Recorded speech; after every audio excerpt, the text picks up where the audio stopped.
another episode of Social Jello with Angelo podcast. If this is your first podcast, this is a podcast about martial arts and much more. Today we're talking about a phrase that I think every modern Kajukenbo instructor has probably heard at some point. That's not Kajukenbo. Maybe you've heard it online. Maybe you heard it at a seminar. Maybe you heard it from somebody who's not actually even trained in Kajukenbo. It doesn't exactly know what it's supposed to look like. Or maybe it was something that they didn't recognize. Maybe it was a kickboxing technique, a grappling technique, a drill, or even a traditional technique from a different lineage. Usually the same reaction you'll get is always the same. That's not Kajukenbo. Today we're going to look at a few techniques and break down why we teach them the way we do and ask a bigger question. Who gets to decide what Kajukenbo is? Because Kajukenbo has always been evolved. It's literally a martial, like a hybrid martial art. So the founders weren't coming up with anything new. They weren't reinventing the wheel. They were just borrowing ideas, testing ideas, and adapting ideas from day one, which makes it very different from other arts out there. So if you're not a Kajukenbo practitioner, I definitely encourage you to check out What is Kajukenbo podcast with John Hackelman and several other big names in Kajukenbo, Chuck Liddell's coach. If you want to see that, check it out there. But right now we're going to be going into this, and I really hope you enjoy it. We're going to explore that. So again, I'm not trying to start an argument or attack anyone. I'm sure some of you will do that in the comments later. But I just want to have a conversation about what Kajukenbo is, where it's been, and where it's going, and whether adapting is actually part of his DNA in the art itself. Today I have our guest, Carlos Del Valle. What's up, Carlos? A returning guest. He's almost a resident at this point. How many times have you heard someone say to you, "That's not Kajukenbo"? Well, it's the comment's been out there. That's not Kajukenbo, but it's funny because you know who my teachers are, right? I trained Great Grandmaster Jason Groff, Grandmaster Nathaniel Ortega, Grandmaster David Duque, and those three right there, their Kajukenbo looks different automatically. Look at the tree. It's humongous, and everybody's Kajukenbo looks different anyway, right? So it's like Great Grandmaster Jason Groff tells me, everybody has their flavor. Like, I'm a grappler, right? I like to grapple. So if you come to my school, my Kajukenbo school, you're gonna get, the Kajukenbo material, but we might focus a little bit heavier on the grappling. Well, I think it's funny. You just mentioned something right there. Right? I can grab this whole "that's not Kajukenbo" to "that's not kickboxing" to "that's not jiu-jitsu." Like, that idea in itself, right? Right now, I just got, right before I did the podcast, I was saying, I'm caught up in a chat right now. I'm caught in a chat and a small debate with a friend of mine because I went to an MMA match, an MMA meetup. And at the MMA meetup in the stand-up circle, where all the kickboxers were, I'd always tell the guys before we get started, hey, let's go light. I'm 44. I'm not here to full blast anyone. I'm not doing full contact today. I'm coaching. I'm literally coaching little kids while sparring. I'm not going to get hurt. Nope, I'm not going to do it. And if someone breaks this rule, if they start going full contact on me, after I specifically told them, hey, let's go light, my immediate reaction is going to be to clinch, because I know kickboxers have a really hard time with grappling. So I'm going to start clinching. I'm not going to clinch like a Muay Thai kickboxer. I'm going to clinch and take your back. That's what I'm going to do. I'm going to clinch like a wrestler, take your back, right? But then someone in the comments said, that's like going to a jiu-jitsu class and throwing jabs. Like, no, it's not. I'm still clinching. I'm just not going to sit there and do a Muay Thai clinch. There's no rules that says that you can't clinch and take someone's back. There's a rule that says you can't take their back and hit them in the punch in the back of the head. That would be an asshole move, right? But again, that's the same kind of mentality, right? You just mentioned right there. Just like in that small thing, that's not Kajukenbo, that's not this. I mean, in kickboxing, it's a more specific rule set. Kajukenbo, we take that back to Kajukenbo, you have a broader range of things you can work with. So, absolutely. And why not? And then my question would be then is, what do you think people actually mean when they say that? I think when people say, that doesn't look like Kajukenbo, I think they're talking about like the old school videos that were put out. They look at that, and if it doesn't look like that, that's their definition of Kajukenbo, right? But then they were people weren't exposed to the other lineages. You have Kajukenbo lineages that look like straight up kung fu. Yeah, I was just talking to the guy in the page right now, and I wasn't even trying to attack him like, that's not Kajukenbo. In fact, I don't frame it. If I see something that doesn't fit, after interviewing 200 people, after being involved in Kajukenbo for 20 years, when I see something that doesn't fit what I've seen from the people I've known, my first question is, that's not, my first thing isn't to attack and say that's not Kajukenbo. My first question, because I think questions are really important, instead of like statements, is what branch are you coming from? Because once I know what branch they're coming from, I'll have a little more of a reference point on why they're doing what they're doing. So the guy was showing a Charlie Foot technique. I said, hey, what branch are you coming from? He was, oh, I'm from Tony Lass's branch. Oh, okay. They're a little more kung fu oriented, right?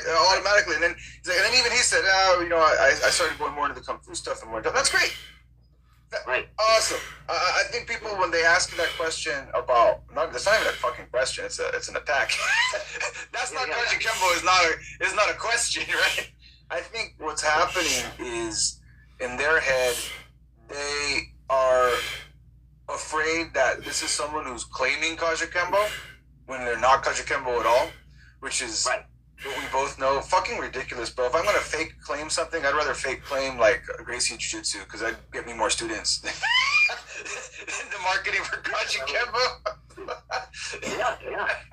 No, I hear you. Yeah. So, my next question, bro, is Kajukenbo a collection of techniques or is it a philosophy adaptation? And we don't have to beat the dead horse on this one. We've talked about this a lot. It's both. It's both because, I mean, isn't Kajukenbo a street martial art? It was made for the streets, right? But I don't think the streets are something you can learn. Like, you have to be from the streets, you know what I'm saying? Like, that's not something that you can learn, you know, just to learn. It has to be, like, in your blood. Like, you know, I grew up when my mother first came to New York. I grew up like in the worst areas, South Bronx, and then we moved to Brooklyn, Williamsburg, Brooklyn, and then we moved to the Lower East Side of Manhattan. Those were the three worst like neighborhoods back in the 80s, in the early 80s.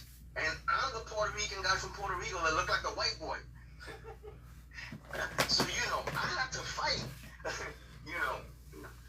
And you know, you people have the stories. Oh, I got picked on as a kid. Get out of here! I fought back. I was small, but I fought back. You know, I'm not into the sob story thing. Yeah, but did they try to pick on me? Yeah, but I fought back. I'll stab you with a pencil. I don't care. You know, you're not gonna. You think you're gonna go home unscathed? Like I'm gonna hurt you. I'm gonna hit you back. Yeah. But that's something that the Kajukenbo mentality, right? You have to apply that to the way you train. Yeah, you can't. You know, it's because some people do that, right? You've seen people like they, for example, they throw punches, right? And they throw punches like this. I'm like, dude, you're not even aiming at the person's face. Yeah, they're gonna block. You know, like, and people practice like that. I've seen it. I've seen black belts, high-level black belts practice like this. I'm like, dude, aim for the face. Like, I don't even have to move for this. You know, take a punch, take a hit, throw the person down hard on the floor. Some people aren't used to this. I don't know. I'm just saying. I'm avoiding what you're saying because I'll divert into a completely different podcast. Just to stay on topic. Yes, you're right. There are a lot of people. Philosophy. Yeah, there are. I knew that was gonna happen. Shoot. Darn it. I train hard. I work in a psych facility. You know what I'm saying? I've been stabbed. Job. I have to be alert. I have to train hard, you know? And, for example, that post I made, I was going to right here. One of the things I put, if you don't like doing throws, don't ask to train. Because some people don't like to be thrown. Yeah, that's another. If you don't like doing throws, if you can't take a throw, don't even ask to train with me. So, do Kajukenbo black belts from different lineages have completely different versions of Kajukenbo and both be right? Absolutely. Why not? Absolutely. That's like we're both Puerto Rican, right? I go to your house for 2 weeks. I have some pollo cooking, right? Mine makes it another way, but it's delicious. It's a little bit different, right? Your mom might like olives in hers. My mom might have capers. Right? It doesn't, but they're both delicious. They're just a little different thing. Yeah. Yours might serve yours with avocado. Mine might serve. Yeah. And again, I think what we're really alluding to here is when someone says that's not Kajukenbo, what they're really saying is that's not the way I learned it. Or when they say that's not my arroz con pollo, that's just not the way I cook my arroz con pollo. But arroz con pollo, Chicken and rice is chicken and rice, you know? Yeah, the beautiful thing is, and you know my story already. I like learning different lineages to learn that. I want to know why you do your punch counters that way. I want to know why you do your punch counters this way.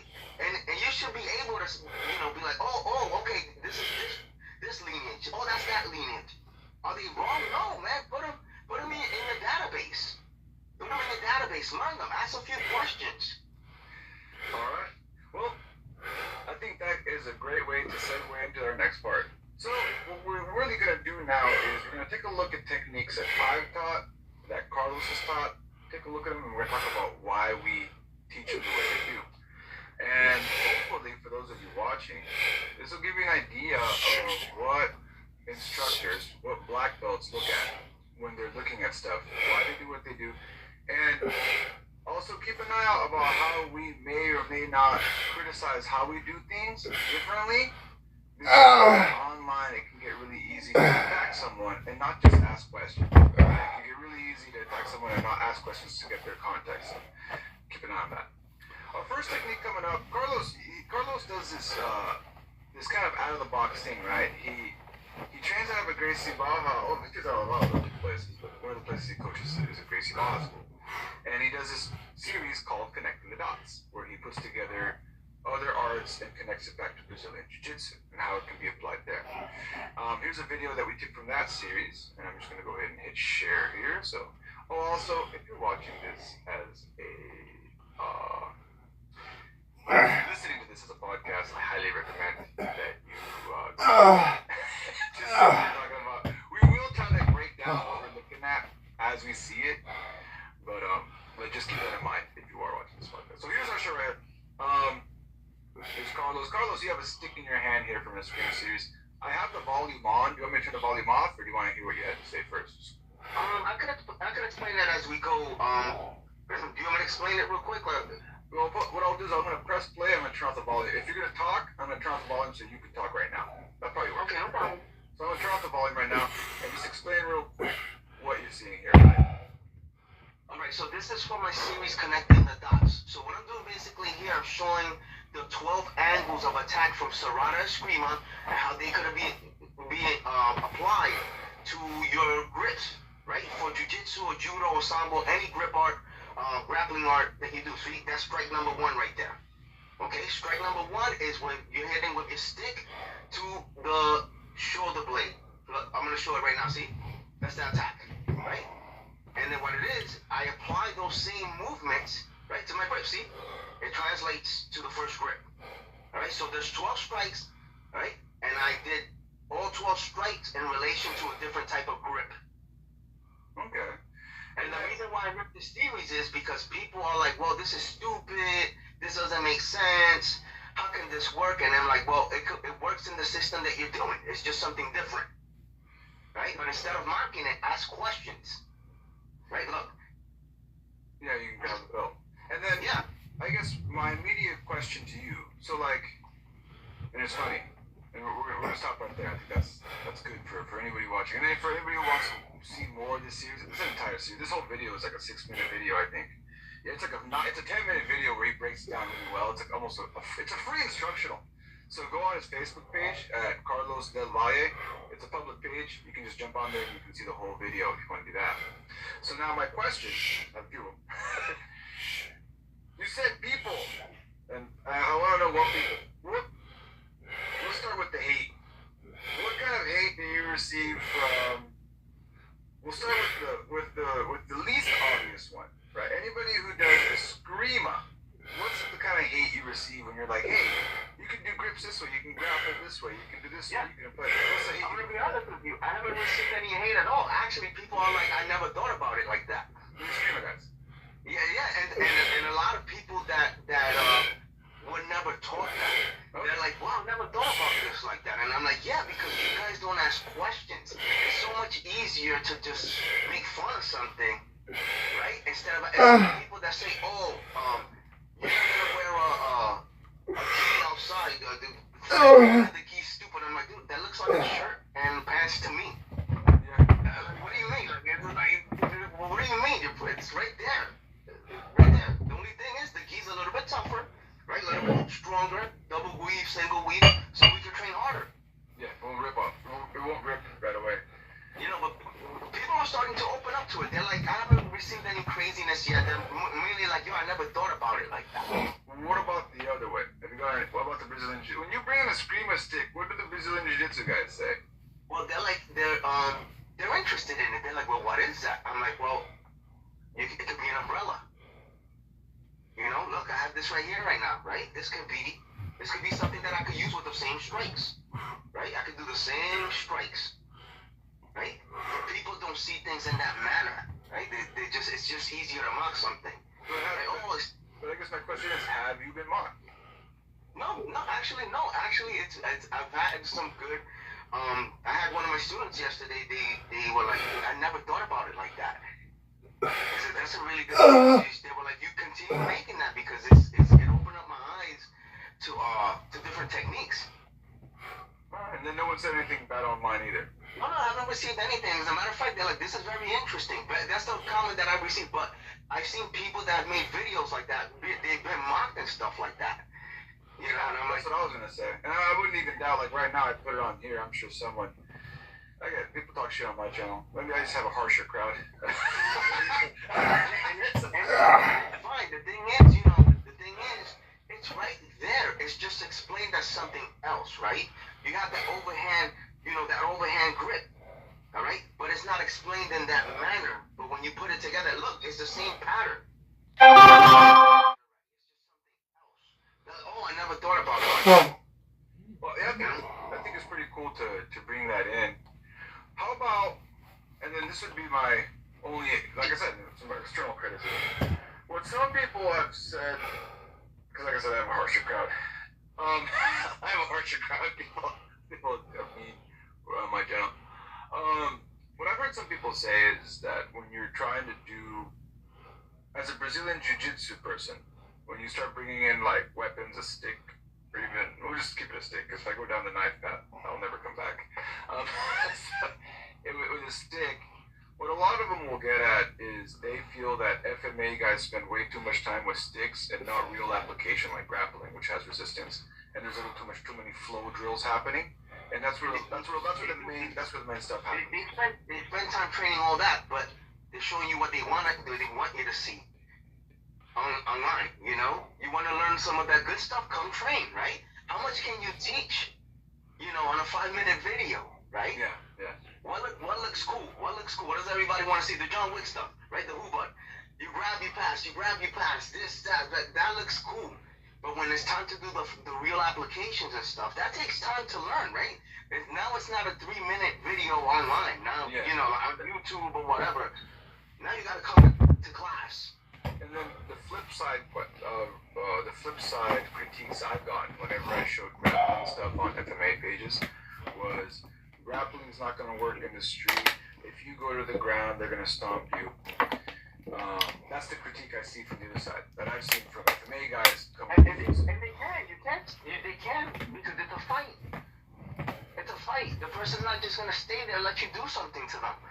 Right? The reality is a fight is a damn fight. That other person wants to survive also, whether they're trying to kill you or not. Right? I'm not just going to stay. If you attack me or I attack, they're not going to stay there like this. They're going to fight back. It's a fight. It is what it is. They might, you do let's do an armbar. Try an armbar on the street. Right? Like that one gentleman that you had on your podcast. Right? He said he bit the person's leg. Oh, you can't do that. Well, I just did. Yeah, he bit a person's arm. They tried to get him in a RNC, and before they locked in the RNC, he bit them in the forearm, and they freaked out. they freaked out. It was just a black belt. Yeah, that was a great interview from what you got there. All right. Yeah. And imagine somebody doing an armbar on you. You have that nice chunk of leg on top of your face. Or like you mentioned before, I think on another episode that because you work in a psych ward, right? And if you work in any type of situation, any type of self-defense work where you have to deal with people who are dangerous off the street, you might have this problem with people who are homeless. You might have a problem with people who carry diseases. So if they bite you, you're gonna have a lot of problems. Or even if they scratch you and have a lot of problems. Absolutely. I'm sure you'll survive the fight, but you're gonna have to go to the doctor. Alright. Yeah. The next technique we're gonna show is coming from my series. I made a series a while back called Grappling for Kajikembo. Grappling for strikers, people who don't. Not to say that Kajikembo guys, well, that's a totally different podcast. I'll just say, some Kajikembo, a lot of Kajikembo folks really prefer striking over grappling. So, because of that, I'm not gonna say all of them. Carlos is a Kajikembo person who obviously also holds a black belt in Brazilian Jiu-Jitsu, so he does not have a problem with these things. But some people do. So I decided to make a quick free series, because I think that free is a big one. I always feel like access is a big, so I made a free series for Kajikembo folks, just to kind of have a broad idea of some things that I found in my journey in Brazilian Jiu-Jitsu that work to escape basic positions in Brazilian Jiu-Jitsu. So, this one coming up here, let's see here. Okay, here's that right there. It's share.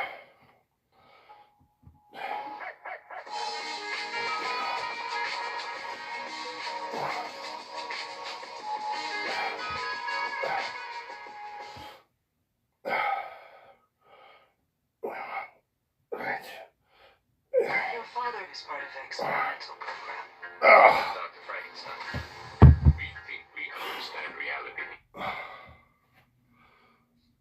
Alright, we'll go over the same thing, I'll turn off the volume. And so here I'm talking about how if someone has you in closed guard, and I mentioned it right before you even get started, so you can have a nice base, and they talk about how you put the knee down the center line to put an open closed guard. But then I also talk about the idea that in some Brazilian Jiu-Jitsu schools, this technique, when I put the elbow into the thigh like that, they'll say that you're being an asshole. They won't use the word asshole in Japan, but I've done that. When I started doing Brazilian Jiu-Jitsu, when I went from submission grappling catch wrestling place to a more, I'm not going to name it because I don't want to throw anybody under the bus.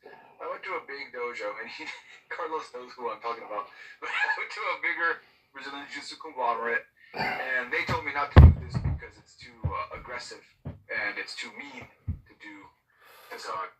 So, either way. But I felt it's very effective. So I talk about keeping pressure, pass, make sure you keep the pressure as you go along, make sure you keep pressure and control the leg as you pass guard, that way they don't put you in half guard and any of that stuff, and then how you can establish side control from there. It's a pretty basic video. I don't think this is any rocket science, and again, I'm not reinventing the wheel. Talk about how chest-to-chest pressure is important, not to put your center line on the stomach, because then it's easier for them to bridge. And that's the end. That's not the end of the instruction. Again, if you want to see the whole thing, it's a 5-minute video. I go over it. It's under my my grappling series on YouTube. So we'll start off with any questions you have, and then I'll tell you some of the critiques I've received when. No, that to me that's perfect. Let me tell you, that's old school jiu-jitsu there. Everybody was doing that when I started like 25, 30 years ago. It is what it is. It was being used. As a matter of fact, that technique right there is part of the McMat program for the Marine Corps. Yep. They grab you in the guard, right? You open up the leg, strike. You cover up your face. You throw the leg over, stand up, and you stop. So it's right there. And then people just, you know what it is? It's at one point, people are just weird. It's, oh, that's too dangerous. An armbar is dangerous. I mean, that's a funny one right there. Well, I mean, it's all fucking dangerous. What we do, everything, it's all dangerous. You know, an armbar, a choke is dangerous. You got little kids doing chokes on each other, right? It's all dangerous. You're learning how to kill somebody. You're learning how to kill somebody. That's the main point of it. Yeah, you're learning how to kill someone or not be killed. And then, we'll take it up a notch. As a martial artist, you start being taught not just how to kill someone, but how to stop someone from trying to kill you while still trying to not go to prison yourself. That's a fucking challenge, and that's why I said, like, to me, and you said funny that you said. I'm glad you said that. Where I got that from was old school Brazilian Jiu-Jitsu. Like that's old school Brazilian. Everybody was doing that when I first started. Everybody was doing that. And the funny thing is, I picked that up. I don't reinvent the wheel here. People watch that video. They didn't watch that video. I'm talking about critiques I got in class with teaching this. That's the place right now. And I was thinking to myself, when I first walked into my first submission grappling, it's catch wrestling in Japan. That's one of the first things you learn. Yes. I went to class. I was like, hey, I'm having a really hard time getting out of closed guard once we take out striking. Oh. Because I'm used to striking. I come from an MMA background. The way I normally get out of closed guard is I punch the guy in the face, and he doesn't want to be in closed guard anymore. That was my. So, but once you take away the strikes, I need to find out an effective way. And then he said, okay, well, my instructor said, well, don't drop the elbow. You can in MMA, but don't drop the elbow on them in grappling. But you can grind them, and that is in the rule set, and that's not being an asshole. Dropping the elbow on, doing a 12-6 elbow under their thigh, which I highly recommend for women. Oh yeah, oh for yourself, yeah. That is an excellent technique for women. Just hard, boom, Yeah, bring and hit 12-6, boom, double 12-6. Absolutely. Yeah, So for women, please do that as hard as you want and get them off you. and you can go 12-6 to the thigh, 12-6 to the groin. And I say this stuff, and then jiu-jitsu guys go nuts. Oh, they talked about hitting the groin, blah blah blah. Well, it's like listen, I've been through the whole phase. You remember at one point they were saying leg locks are dirty? Oh yeah, Right? that wasn't even like. It was like 3 years ago. They finally made the straight ankle lock legal in IBJJF. But before that, there was a match. I think it was in Metamoris, and they did some. I forgot the match, but something was done where it involved legs, and all of a sudden, let's do legs. Let's do leg stuff. I'm like, no, but the Sambo guys have been doing legs the whole time. Sambo guys were doing leg stuff. I was doing leg stuff in Sambo since 1998 when I learned that on the Master Gunnery Sergeant Carter Urso in the Marine Corps. We were doing leg locks at that time. 1998, right? And then like, for me, the second, I'm a little younger than you, going like 10 years, but when I got to Japan, and that was 14 years ago now, so what, 2004? No, that's 20 years. I can't do my math. 2014, no, 2010. In 2010, when I got to Japan, and I transitioned from the Brazilian Jiu-Jitsu school that I was at. That's a traditional Brazilian Jiu-Jitsu school that I'm not going to not name any names and not throw anybody in the bus. It's a traditional Brazilian Jiu-Jitsu school, and they never taught me any leg locks. They were just more about the Gracie fundamentals. Without naming which Gracie school, they were really about the Gracie fundamentals, which was a lot of like, a guy gets you in a headlock, how to escape a headlock. The guy goes for, you know what I'm talking about, like that kind of stuff. Yeah. And at that point, I learned a lot of fundamentals arm bars. I've been doing it for about 4 to 5 years at that point. It was all just fundamentals. Arm bars, position training, triangle chokes, RNC, all the stuff you see back then in the UFC. And I get to Japan, and I go to that first submission grappling class, and in sparring, I got caught in my first heel hook. And I was like, holy crap. And then I got caught in a bar, and then I got caught in a neck crank. And I got caught in all these techniques that I've never even fucking heard of. Got caught in what's that one that Eddie Bravo calls the spinal tapper or something? He's got some crazy. Oh, The twister. the twister. Yeah. The twister. I got caught in the twister. And mind you, the guy catching me in all this stuff never knew who. I was like, oh, I kind of briefly seeing something about Eddie Bravo about that, right? On his book. And I brought that up to him, and he looked at me. He's like, he's Japanese. He's like, who's Eddie Bravo? Because he's Japanese. He's coming from the Sakubara team. So like, that's where he's coming. Catch wrestling. So and if you look at the history of catch in Japan, it's very tied to sambo. It's very tied to sambo and all that stuff too. It's their crossfitting. So like, what's interesting is seeing this conversation. We started this whole conversation. Well, that's not Kaji Kembo, right? And I told you earlier, this argument comes up. Well, that's not jiu-jitsu. Oh, that's not this. That's not that. And honestly, I think as a Kaji Kembo instructor, as a Kaji Kembo person, I really don't care. To be honest, I really don't care. I prefer what you just said right now. In the Marine Corps, in our Marine Corps program, we had that technique, right? I'm looking for more of that kind of stuff. I can really give a shit what you want to call it. I just know it works. Like you said earlier, if it works, then I want to know more about it. And then I might even do like a reverse engineer thing where I'll see a technique that works and start digging into the style that it came from to learn more about it. Yeah. So I think you're connecting the whole series. touching on that. Now we're gonna move on to our next segment.